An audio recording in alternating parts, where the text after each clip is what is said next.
പ്രിയമുള്ളവരെ നമസ്കാരം. ആയോധന കലയുടെ ഡെപ്ത് എന്ന് പറയുന്നത് നിങ്ങളുടെ സാഹചര്യങ്ങളാണ്. എങ്ങനെ ഏത് സാഹചര്യത്തിലാണ് നിങ്ങൾ ആയോധന കല പഠിക്കുന്നത് എന്നുള്ളത് പ്രധാനമാണ്. ഉദാഹരണം പറഞ്ഞാൽ, ഒരു രക്ഷകർത്താവ് അയാളുടെ ആഗ്രഹം അനുസരിച്ച് ഒരു കുട്ടിയെ ആയോധന കല പഠിപ്പിക്കാനായിട്ട് കൊണ്ടുപോകും. അതിനകത്തുള്ള കുഴപ്പം എന്താണെന്ന് വെച്ച് കഴിഞ്ഞാൽ, ആഗ്രഹം ആരുടേതാണ്? അച്ഛൻ്റെയാണ്, അല്ലെ അമ്മയുടേതാണ്. ആ ആഗ്രഹം അനുസരിച്ച് കൊണ്ടുവിടുമ്പോൾ ആ ആഗ്രഹം കുട്ടിക്കില്ലെങ്കിൽ ആയോധന കലയുടെ അവസ്ഥ എന്തായിരിക്കും നിങ്ങൾ വെറുതെ ഒന്ന് ചിന്തിക്കുക. ഇനി കുട്ടിക്കാലത്ത് ചിലപ്പോൾ കുഞ്ഞിന് അറിവുണ്ടാവില്ല, അപ്പം നമ്മൾ പഠിപ്പിച്ചു തുടങ്ങുന്നു. അവൻ വലുതായി കഴിഞ്ഞപ്പോൾ അവന് മനസ്സിലായി അതിൻ്റെ ഇമ്പോർട്ടൻസ്. അപ്പോൾ അവൻ കുറച്ചുകൂടെ സീരിയസ് ആയിട്ട് ചെയ്യും. ഇതാണ് എൻ്റെ ഒരു അവസ്ഥ. ഇനി മറ്റൊരു തരത്തിൽ നമ്മൾ ചിന്തിച്ച് നോക്കിയേ, അതായത് അവന് ജീവിക്കാൻ ഒരു നിവൃത്തിയില്ല, അവൻ്റെ ജീവൻ തന്നെ അപകടത്തിലാണ്, ഭീഷണിയിലാണ്. ആ സമയത്താണ് ഒരുത്തൻ ഒരു മാഷായിട്ട് പഠിക്കാൻ ചെല്ലുന്നെങ്കിലോ. ഇപ്പം മിലരേബ നിങ്ങൾ കേട്ടിട്ടുണ്ടാവും. മിലരേബയുടെ പുസ്തകങ്ങളൊക്കെ നമുക്ക് അവൈലബിൾ ആണ്, നിങ്ങൾ വാങ്ങി വായിക്കണം. അദ്ദേഹത്തിൻ്റെ മാമന്മാരൊക്കെയുള്ള ഒരുപാട് പേര് അയാളെ കൊല്ലാനായിട്ടുള്ള പല ശ്രമങ്ങൾ നടത്തിയപ്പോൾ അമ്മ പറഞ്ഞു വിട്ടിട്ടാണ് അയാൾ മാന്ത്രികം പഠിക്കുന്നതെന്ന് ബുക്കിൽ എഴുതി വെച്ചിട്ടുണ്ട്. അപ്പോൾ അവിടെ എന്താണ്, ഒരു സിറ്റുവേഷനാണ്.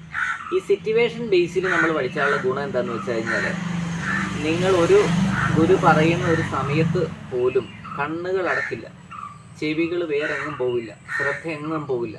കാരണം നിങ്ങൾക്കത് പഠിച്ച് അത് ഉപയോഗിക്കാനുള്ളതാണ്. ആ ഒരു അവസ്ഥയിൽ പഠിച്ചാൽ മാത്രമേ ഞാൻ എന്താണ് പറയുന്നത് നിങ്ങൾക്ക് മനസ്സിലാവുള്ളൂ. അല്ലാതെ നമ്മൾ എന്തെങ്കിലും ഒന്ന് മനസ്സിലാക്കി ഞാൻ കളരിക്കാരനാണല്ലോ, കരാട്ടക്കാരനാണ്, കുങ്ഫുക്കാരനാണ്, അങ്ങനല്ല. നമുക്കൊരു സിറ്റുവേഷണലായിട്ടുള്ള സംവിധാനം ഉണ്ടാകുമ്പോൾ നമ്മളതിനെ പ്രതിരോധിക്കാൻ പഠിക്കുന്നതും വെറുതെ പഠിക്കുന്നതും അറിയാൻ വേണ്ടി പഠിക്കുന്നതും ഒക്കെ ഡിഫറൻറ്റ് മോഡിലായിരിക്കും നമ്മുടെ ജീവിതത്തിൽ വരിക. അതുകൊണ്ട് ഞാൻ ആയോധനകളെ സമീപിക്കുന്നത് ഇങ്ങനൊരവസ്ഥയിലാണ്. എൻ്റെ ജീവിതത്തിൽ അങ്ങനെ ചില അവസ്ഥകൾ ഉണ്ടായിരുന്നത് കൊണ്ട്, അതിനെ പ്രതിരോധിക്കാനൊക്കെ ആയിട്ട് പഠിച്ചത് കൊണ്ട് എനിക്കതിൻ്റെ ഓരോ ഭാഗങ്ങളും വളരെ ഇമ്പോർട്ടൻ്റ് ആയിരുന്നു. ആ ഒരു അർത്ഥത്തിലാണ് ഞാൻ നിങ്ങളോട് സംവദിക്കുന്നത്. അപ്പോൾ ആ സംവാദം ശരിയാണെങ്കിൽ, ഞാൻ പറയുന്നത് റെഡിയാണെങ്കിൽ നിങ്ങൾക്കത് ഉപകാരപ്പെടും.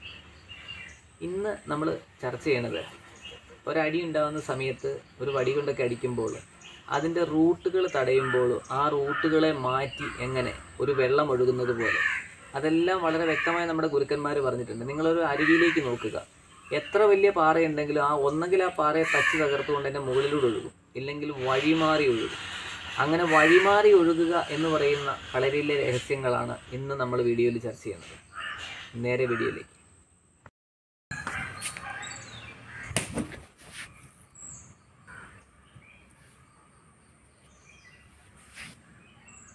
ഇപ്പം നമ്മൾ ആദ്യം ചെയ്ത് നിങ്ങൾക്ക് ഓർമ്മയുണ്ടാവും, അടിക്കുന്ന സമയത്ത് തട്ടി നിർത്തും, സാധാരണ നമ്മൾ ചെയ്യണത്.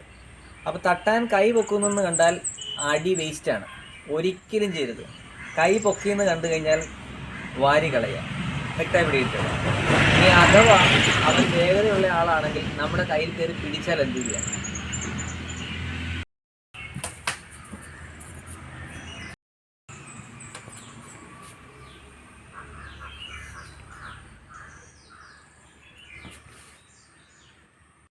തട്ടി അതിവേഗത്തിൽ പിടിച്ചു കഴിഞ്ഞാൽ ആ പിടിച്ച കൈ തട്ടിക്കൊണ്ട് നമുക്ക് തിരിച്ചടിക്കാനായിട്ട് പറ്റണം. ഇത് ശ്രദ്ധിക്കേണ്ട ഒരു കാര്യം, നിങ്ങൾ ഏത് ആയോധന കല പഠിക്കുന്ന ഒരാളാണെങ്കിലും ഇനി പറയണത് ശ്രദ്ധിക്കുക. നമ്മൾ ശ്രദ്ധിക്കേണ്ട ഒരു കാര്യം, ഇപ്പം നമ്മളിപ്പോൾ ഒരാളെ അടിക്കുമ്പോൾ നമ്മൾ അയാളെ പിടിക്കുന്നു, നമ്മളതിനെ പൂട്ടുന്നു, മറിച്ചിടുന്നു, ബഹളമൊക്കെ നമ്മൾ ചെയ്യും, നല്ലത്. എന്നാൽ നമ്മൾ ഒരാൾക്ക് അടിക്കുന്നു, അവൻ പിടിക്കാൻ വന്നാൽ എന്ത് ചെയ്യണമെന്ന് പഠിക്കണ്ടേ? എന്ന് പറഞ്ഞാൽ നമ്മളൊരാളെ അടിക്കുമ്പോൾ അടി വേസ്റ്റ് ആയാലത്തെ അവസ്ഥ അവൻ തിരിച്ചടിക്കും. അപ്പോൾ ഒരടി പോലും വേസ്റ്റ് ആക്കാതിരിക്കാനായിട്ട് അടിക്കാൻ വേണ്ടി പഠിക്കണ്ടേ? അങ്ങനെ കുറച്ച് രഹസ്യവിദ്യകളുണ്ട് പല മാർഷൽ ആർട്ടിലും. നമ്മളൊരു കൈ എടുത്താൽ വീണിരിക്കണം, എന്ത് തരത്തിലും വീണിരിക്കണം. അത് നമ്മൾ ശ്രദ്ധിക്കാത്ത വട്ടം.